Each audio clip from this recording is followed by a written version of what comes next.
Hello friends, mutual funds explained के part 3 में आपका स्वागत है। बट आगे बढ़ने से पहले आई वुड हाईली रिकमेंड कि हमारी म्यूचुअल फंड एक्सप्लेन्ड की पहले की 3 वीडियोस जो मैंने इस प्लेलिस्ट में लिंक कर दी है वो आप ज़रूर देखें, ताकि आपको एक बेसिक क्लैरिटी हो, आपका एक फाउंडेशन बन जाए इस वीडियो के लिए। आज हम डिस्कस करेंगे debt mutual funds, but before that हमें डिस्कस करने होंगे बॉन्ड्स। ये बॉन्ड नहीं, ये भी बॉन्ड नहीं, ये बॉन्ड, करेक्ट, फाइनेंशियल बॉन्ड्स। तो बेसिकली बॉन्ड्स होते क्या है और क्यों इंपॉर्टेंट होते हैं डेट म्यूचुअल फंड्स को अंडरस्टैंड करने के लिए बॉन्ड्स, ये और ऐसे सारे सवालों के जवाब देंगे आज के वीडियो में और डिस्कस करेंगे कि आपके लिए कौन सा डेट फंड किस इवेंट में सही है। तो बने रहिए हमारे साथ। मेरा नाम है रघुनंदन, आप देख रहे हैं वैल्यू शास्त्रा। चलिए शुरू करते हैं।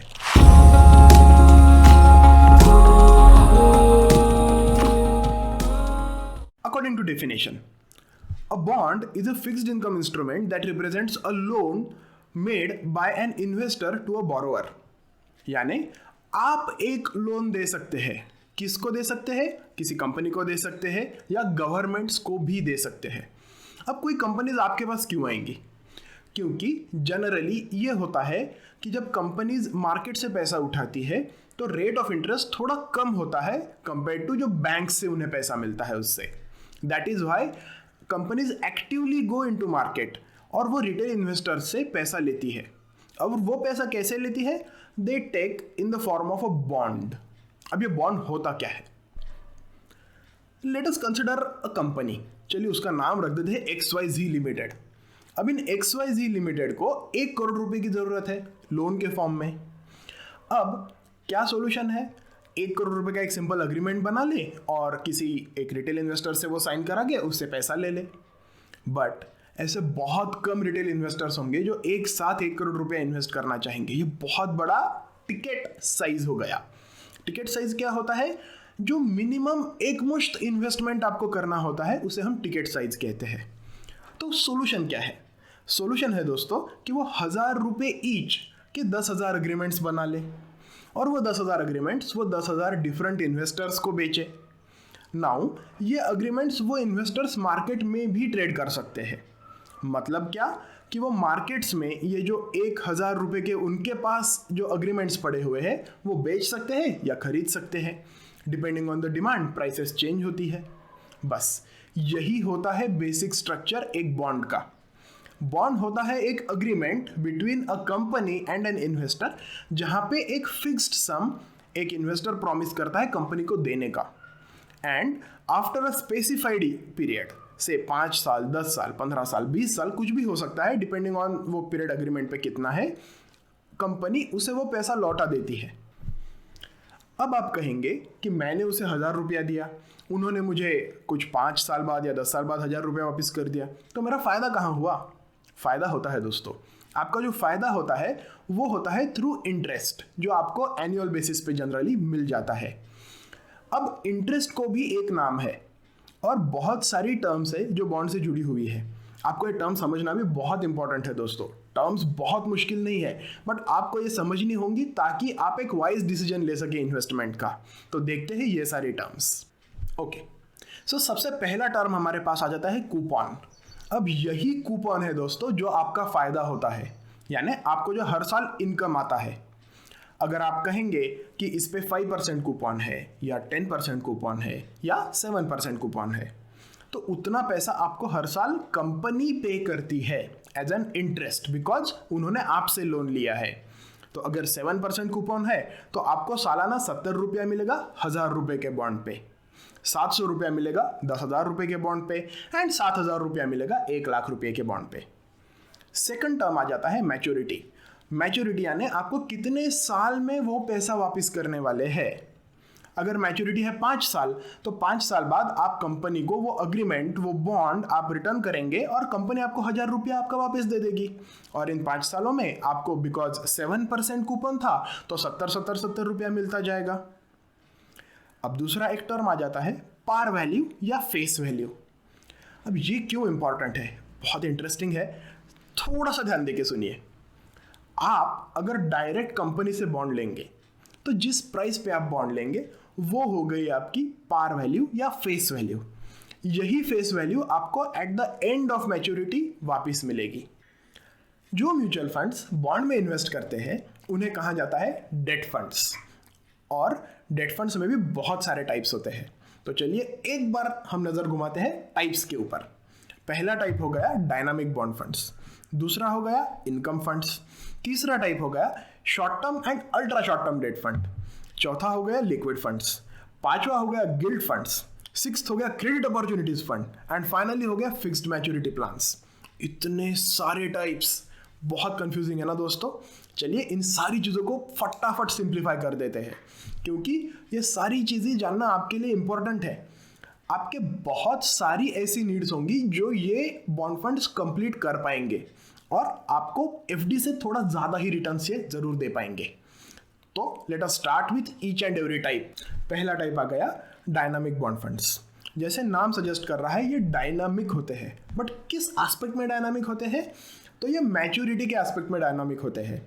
जैसे हमने देखा कि हमारी XYZ ने 5 साल के लिए बॉन्ड इशू किया था, कुछ कंपनीज 1 साल के लिए करेंगी, कुछ कंपनी 100 साल के लिए भी करती है। जी हाँ, कोका कोला के ऐसे बॉन्ड्स हैं जो 100 साल के लिए इशू किए गए थे। तो डायनामिक बॉन्ड फंड्स में ऐसा कोई रिस्ट्रिक्शन नहीं होता कि वो 1 साल में इन्वेस्ट करे या 5 साल वाले बॉन्ड्स में इन्वेस्ट करे या 10 साल वाले बॉन्ड में इन्वेस्ट करे, depending on the view of the fund manager, जिसकी हमने डेफिनेशन इस वीडियो में ऑलरेडी देखी है। उसके व्यू के ऊपर अगर उसे लगता है कि एक mix and match of 5 years and 100 years आपको ज़्यादा रिटर्न दे पाए तो वो वैसा करेगा। अगर उसे लगता है कि अभी शॉर्ट टर्म वाले ही बहुत ज़्यादा रिटर्न दे रहे हैं तो वो वहाँ इन्वेस्ट करेगा। अगर उसे ये लगता है कि लॉन्ग टर्म वाले काफ़ी अच्छे रिटर्न देंगे तो वो वहाँ इन्वेस्ट करेगा। तो बेसिकली यहाँ जो बॉन्ड होते हैं उनकी मैच्योरिटी, उनका ड्यूरेशन डायनामिक होता है। ये हो गए हमारे dynamic funds. Second category of funds आती है इनकम फंड्स। अब इनकम फंड्स का जैसे नेम सजेस्ट करता है, मेन पर्पस होता है आपको एक स्टेबल इनकम प्रोवाइड करना, यानी जो इंटरेस्ट उन्हें आता है, जो कूपन उन्हें आता है वो आपको वो पास ऑन करेंगे। फॉर दैट मैटर इनकी जनरली एवरेज मैच्योरिटी होती है 5 से 6 साल में। तो इसी सीरीज में हमारा आगे का फंड है वो है short term and ultra short term debt funds. अब जैसे नाम सजेस्ट करता है, ये ऐसी सिक्योरिटीज में इन्वेस्ट करते हैं जो बहुत शॉर्ट टर्म के लिए होती है, generally from 1 year to 3 years की।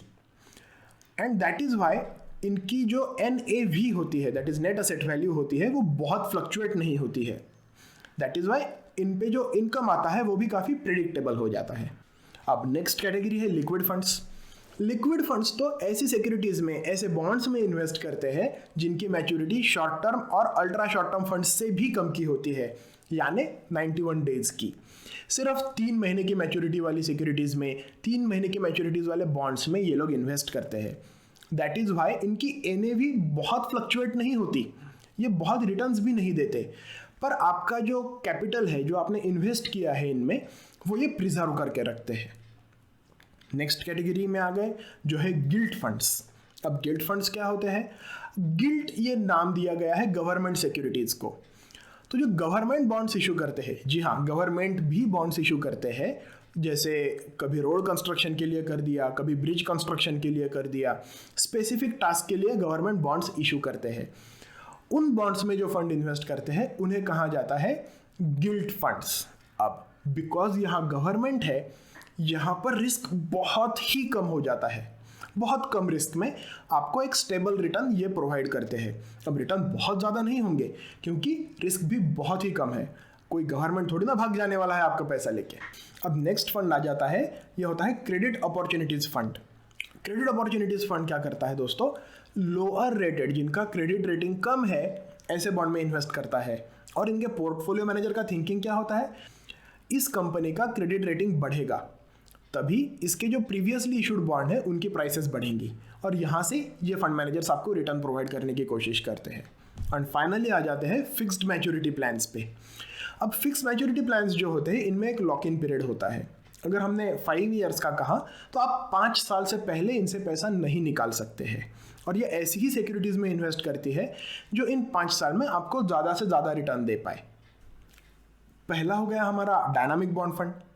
डायनामिक बॉन्ड फंड में आप तब इन्वेस्ट करें जब आपको एक रिलेटिवली लॉन्गर होराइजन के लिए पैसा इन्वेस्टेड रखना है।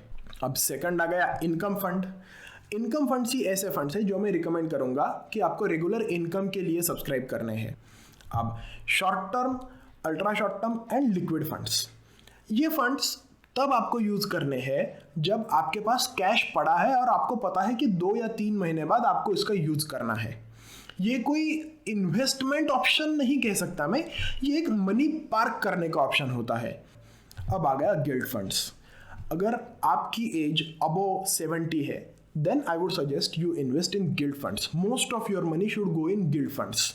क्यों? क्योंकि रिस्क इसमें बहुत कम हो जाता है, और जब आपका रिस्क बहुत कम हो जाता है तो ये एक काफ़ी सूटेबल ऑप्शन हो जाता है आपको एक रेगुलर इनकम के लिए और इन्वेस्टमेंट्स के लिए भी।